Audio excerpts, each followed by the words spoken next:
The cultural event by Art of Living NGO, headed by Sri Sri Ravi Shankar, in the banks of Yamuna river in Delhi is brewing across the social networks and political circles. There are two pieces to the story. One, the environment concerns. Two, the usage of Indian National Army for doing some laborious work for an NGO. Environmental conditions and concerns definitely a big picture. Putting it aside, is the usage of armed forces for laborious tasks for a private NGO really justified?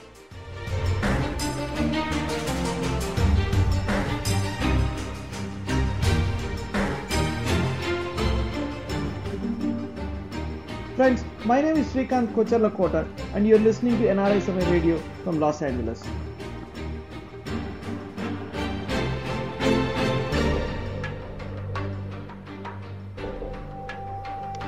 I had a quick chat with Colonel Anil Kaul, a Vir Chakra recipient, served in the Indian Army for over several decades, lost his right eye and the fingers of his left hand during one of the military operations when he tried to curb a cross-border terrorism in Jammu and Kashmir in administrative capacity.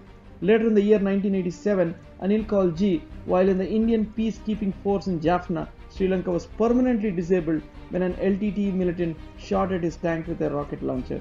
Great soul and a soldier, and there are two topics that I could cover in the conversation: usage of armed forces for activities of an NGO, and two, the status of one rank and one pension. So Colonel Anil Kaul, sir, first of all, thank you so much for joining this quick call, and sir, I wanted to thank you for all your guidance, and also on various different topics. We reach out to you for your thoughts on many different topics. Sir, today I wanted to ask you about a couple of topics. One is the whole episode of the army working for Sri Sri Ravi Shankar's event, and the second one is the status of one rank, one pension, and where is it heading, sir? So, sir, first of all, I want to talk about the new episode that is unwinding right now across many different forums, sir. Sir, the first question that many people ask is, does army really help in events for some NGOs? Right now, Art of Living by Sri Sri Ravi Shankar ji is basically an NGO that's being run. So can the army help in such events, sir? See, there is no charter of duties which says that the army is supposed to help anybody or anybody like an NGO or any private organization. But there are instances when requisition of army services can be made through the proper channels, and based on the requirement and the usage, the payment is made for the services that are rendered. That thing exists, but to make it, because it is in the public domain, in the public eye, and it is such a huge thing that is happening, probably that has caught the attention of everybody. But as long as the formalities have been followed, I suppose if it is meant for the general public and it is of some help and it is being paid for, I don't see any reason why it should be done. Right. Sir, the bigger question here is that we know that in the recent Jammu and Kashmir floods, we know that army had built pontoons to connect 47 villages. And also for the Kumbh Mela, we know that army is basically deployed. And for security purposes, it is quite obvious that army is being used across the board. But the question here is that, do we have instances where NGOs have also put in requisitions and army was deployed for the NGO activities as well, sir? No, Srikanth, I don't think I have any such specific instances in mind. It don't come to my mind. Not in the way that it has been done for this Sri Sri Ravi Shankar. But yes, offhand, off the cuff, if I recollect over my last 30, 40 years of service in the army, some such small functions could have been held at various places, but at a very local level, not at the kind of level that we are looking at in this case. Okay. All right. So because they're saying that 35 lakh people are coming, it is unprecedented, huge crowd that they're expecting. And as you mentioned, it could be one of its kind, sir. Sir, my other question to you is, who writes to army that army should go and work for such things? So right now we have in the social media, there is a campaign going on across the board. We know that it is quite political, and BJP and Congress and Aam Aadmi Party are basically have their own versions. But first, initially, it was known that the Raksha Mantri has basically requested the army to go and then work on this. And there is another entity that says that the Aam Aadmi Party has written to the center requesting them to support for this. But basically, who has got the power to say that the army should go and work for such events, sir?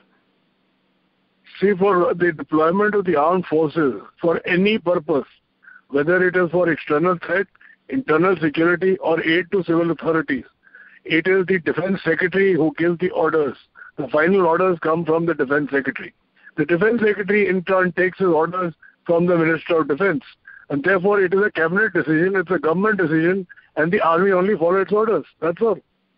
Okay. All right. So the whole hue cry about army being deployed is something that needs to be toned down, because it's just that it is in the public eye, and we have a lot of social forums and social networks that we see across the board. That's the reason we see this whole episode unwinding, right, sir?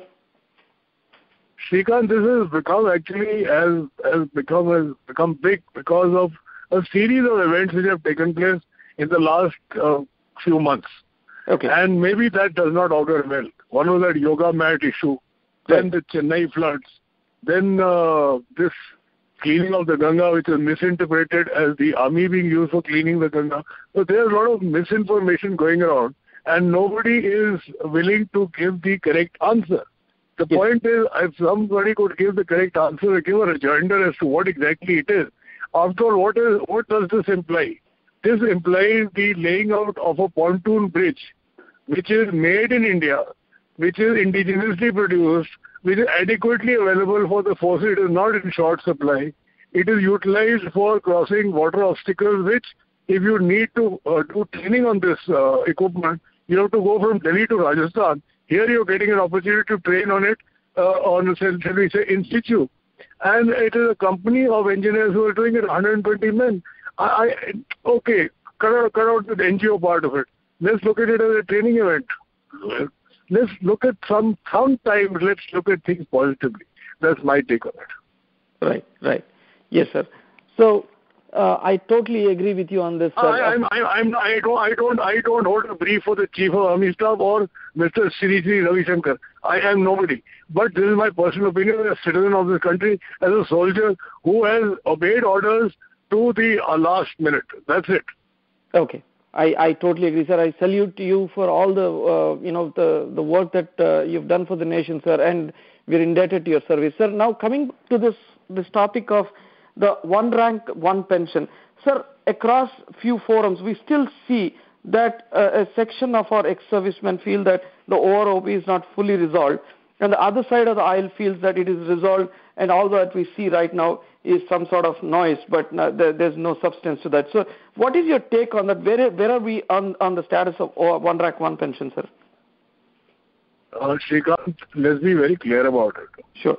The notification issued on the 5th of September, or the announcement, had 7 anomalies.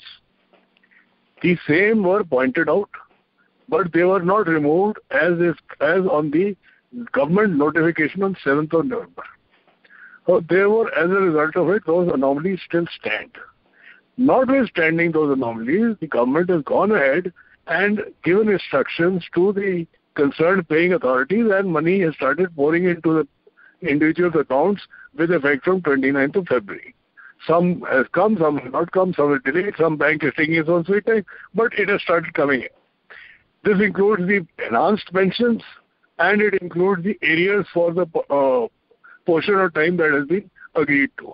Now, what are these 7 anomalies? These 7 anomalies have been reiterated ad nauseum.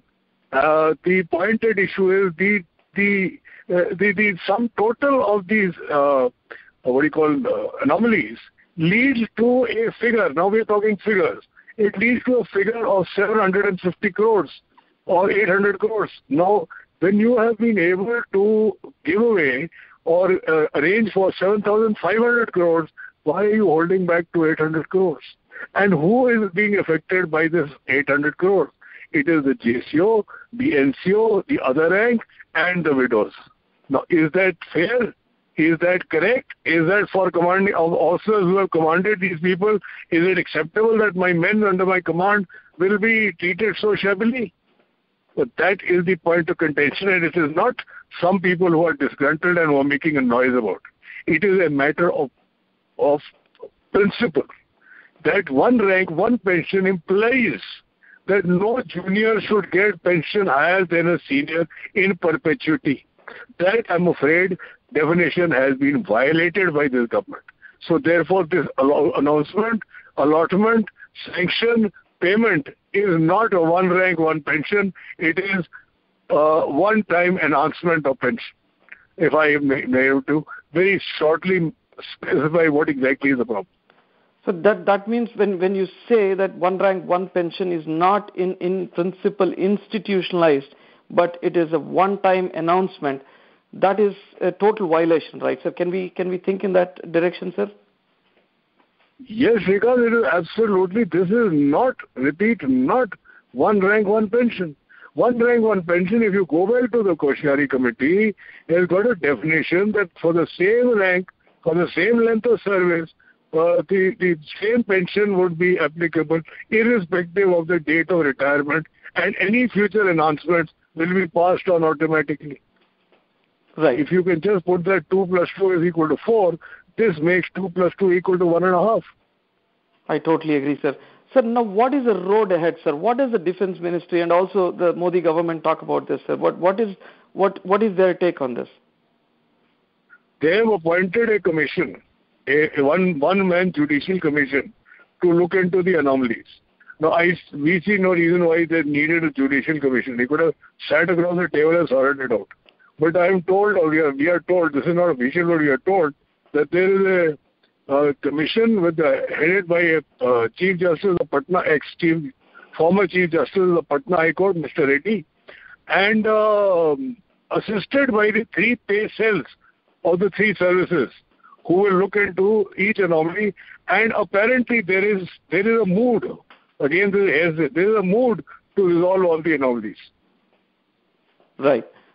Sir, what does the ex-serviceman across the board feel? And sir, honestly, this whole issue has also become political, where taking sides has also been seen, and branding people as disgruntled people has also happened.